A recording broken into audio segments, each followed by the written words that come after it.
Hey, Carla, going to give you some mature skin tips for Seint Beauty. One of my favorite tips is to get a perfector sponge. Make sure you get it good and wet.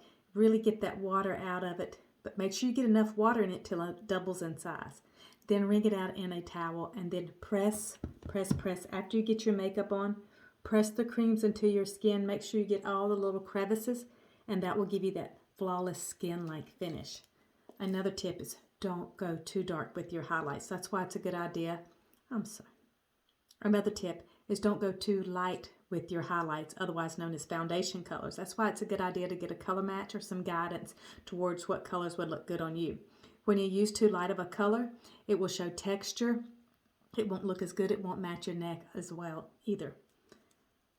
Contour. Make sure you're using a contour. It really helps to sculpt out our face. It creates those beautiful shadows and it just looks so nice. An illuminator.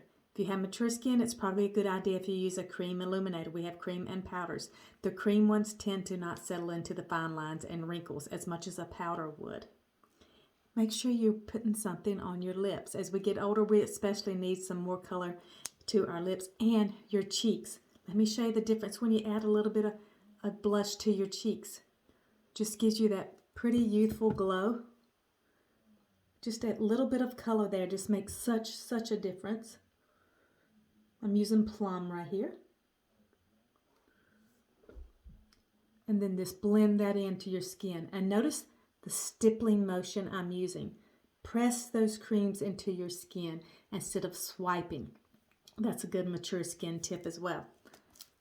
Eyeshadows. If you have a hooded eye, and what a hooded eye is, when you look straight ahead, you can't see much of your lid or any at all. Make sure you're putting that color, a darker color, up onto this hooded area here, right in this area here, so that you see that color when you look straight ahead, and put a lighter color on your lid instead of a darker color. That's going to help to open your eye up. Along the outside edge of your eyes, take your brightening highlight, that's the lighter of your two highlights, and go up right here. Make sure you're going up. Make sure you're not putting that lighter color directly under your eyes, because that's just going to draw attention to wrinkles. This will help give the illusion of an eye lift. Let's see, let me think of some more tips. Making sure you use some color on your lips as well, instead of something that's too light. I think that looks nice on us older gals. Let's see some more. Make sure you're filling in your eyebrows just a little bit. It really makes a big difference. I don't do a lot to mine. I can't do the big fancy, what is it called, microblading look on my eyebrows. I've never really tried, but I just like to fill in a little bit of subtle. I take a brow pencil. I like this one right here, Anastasia of Beverly Hills, and I fill in a little bit here and just comb them up. I also like to use a brow wax that helps hold them up and control them too. And another good tip is to trim your eyebrows as well, instead of when they get in those little long and spider-like looking eyebrows. I tend to trim those off. I'll comb them down and trim off the excess, and comb them up and trim off the excess as well. Just be careful that you don't cut into your eyebrow. Let's see. Mascara. Mascara is a wonderful product.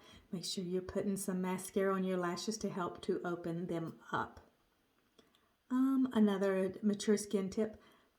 Careful putting black eyeliner under your eye. I have eyeshadow on here. Eyeshadow tends to be not as harsh looking. So try using an eyeshadow instead of an eyeliner and blacken your eye totally out. It's kind of aging. So if you do a softer eyeshadow color, that tends to just to soften the area. When you're doing your eyeliner on top, it's a good idea to do a little uptick here on the end. That helps to open the eye as well.